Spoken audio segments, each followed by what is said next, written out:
Ang paborito nating prutas, paborito pa rin nating merienda. Shake, float, cake, at ang latest, mango graham flavored taho.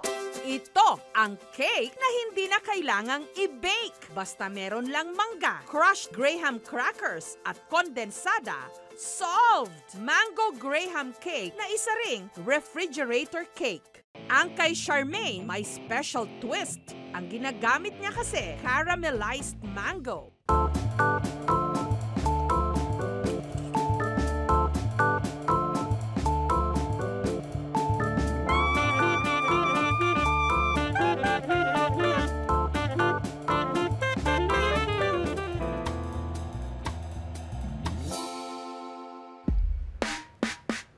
Lasang-lasa po yung gatas at saka yung mangga po, hindi maasim. Hindi po siya masyadong matamis.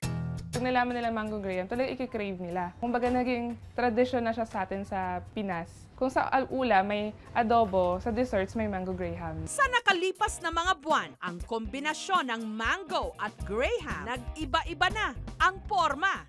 Taho! Wait a minute! Tahong mainit! Heto ang pinakabagong flavor ng taho ngayon, Mango Graham Taho. Best seller ng magtatahong si Marlon dito sa Menjola. Sabi ko sa asawa, Mama, gagawa ko ng flavored man na to, patitikman natin. Okay naman po man, lahat ng mga tao, di ba, may mga nandiyan man, may mga tama na pinatikman ko.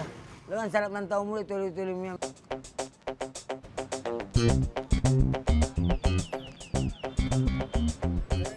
Pure mango, tapos may pulp po siya. Parang natural na natural po. Grabe, ang sarap. Napaka-unique. First time ko makakain taho, tapos mango. Si Marlon daw mismo ang nagtitimpla ng kanyang Mango Graham Taho.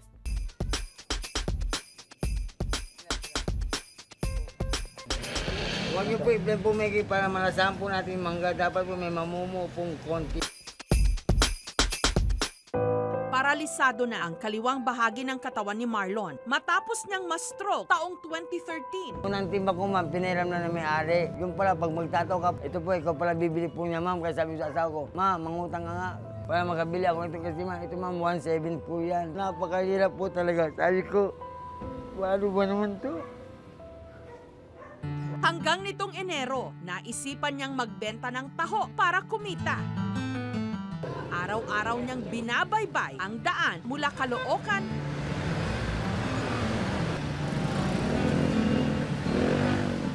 hanggang Menjola gamit ang kanyang electronic bike.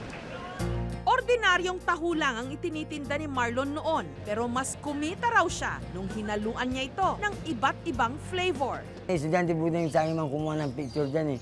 Siya po ang una nag-post po ata nung mami. Natikman niya, Kuya, ang sarap ng taho mo, paano ginawa ito? Meron na po ma'am, nag-text po sa akin, nagpapa-franchise po. Sabi ko, ma'am, hindi po ako magpapa-franchise. 20 hanggang 30 pesos ang tinda ni Marlon kada baso ng flavored taho. Samantala, dito sa Valenzuela City, tuwing alas 3 ng hapon, pila balde sa stall na ito. At ang kanilang pinipilahan, Mango Graham Shake. Ang inihahalo ritong mangga, galing pa raw ng Davao. Sa kulay maganda. Malaki siya, matamis, hindi siya ganun kaasim, hindi siya madaling mabulok. Gagawa tayo ng The Mango Graham Shake.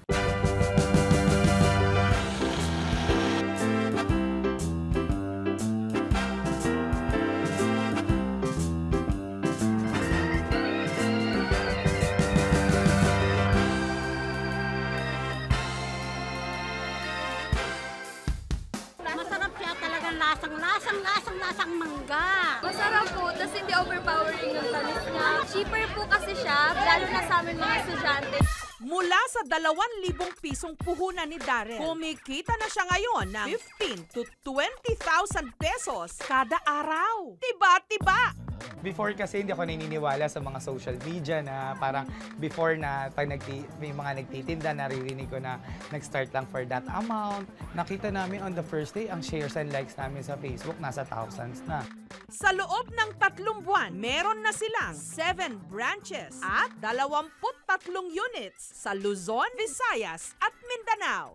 Hindi ko siya in-open for franchising. Ang ginawa ko sa kanya, binenta ko yung unit. Binenta ko yung parang yung recipe namin. Mula dito sa Valenzuela City, i-enjoy na yan! Pero ang Mango Graham dessert na ito sa Tagaytay, nakakagulat daw. Ang sarap! What?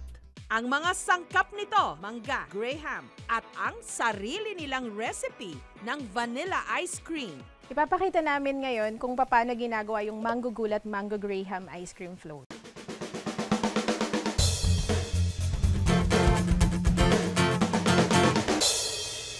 Nakakagulat, sarap!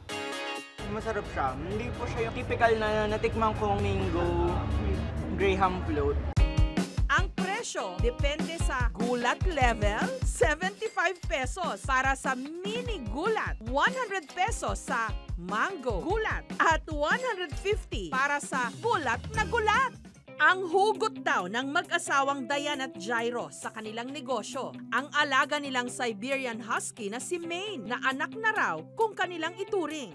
Kasi we're childless for 6 years kasi I have PCOS. Nung dumating si Min sa buhay namin, parang yung attention namin dun talaga na-divert sa kanya. So parang siya na talaga yung baby namin. Sa tuwing makakakita raw kasi si Maine ng mangga, nagugulat ito. Medyo magugulatin kasi siya and then merong parang wow factor sa kanya pag nakakakita siya ng mga mangga. Nagsimula lang daw sila nitong Oktubre sa puhunang 100,000 pesos. Matapos lang ang ilang buwan, kumikita na sila ng 180 to 210,000 pesos kada linggo. Ang galing! Because of our business, nakabili na kami ng kotse, ng mutual funds, ng bahay, needs no for the family. Yung 16 franchisee namin as of today, kalat na siya. Pero paano nga ba ginagawa ang crushed graham na perfect ihalo sa mango desserts? Dito sa Parañaque, matatagpuan ang isa sa mga factory na nagsusupply ng crushed graham sa bake shops. Inihalo ang wheat flour, asukal, margarine, milk powder at tubig sa loob ng 20 minuto. At saka dinagdagan ito ng molasses na siya ring nagpapa-brown. Ang dough, inilagay sa forming machine para magmukhang biskwit. It's not a seasonal product, it's a whole year round. Pero mas marked yung kanyang increase in orders pagdating ng November, December up to March. Siguro dahil doon sa Christmas season, Valentine season, yung gusto ng mga tao na gumagawa ng different desserts. Hinay-hinay lang po sa matatamis na pagkain katulad ng mangga na mainit din sa katawan. Naging popular yan siguro ng mga peacetime pa. That's part of the Americanization of recipes natin. Dinala nila dito. And kung ano yung mga ibang products or ingredients na may shelf life and na-accept ng Filipino curiosity for the palate, nagstay. So yung graham crackers, kasi may konting molasses yan eh. So hindi siya crackers na yung salted. May konting tamis siya. So by itself, nakakain na siya. Last year pa pumatok ang ganitong merienda o dessert. Kitang-kita sa mga mall at sa marami pang mga lugar. Take note, may bagong flavor na hit sa panlasang Pilipino. Mga kapuso, kung nagustuhan niyo po ang videong ito, subscribe na sa GMA Public Affairs YouTube channel. And don't forget to hit the bell button for our latest updates.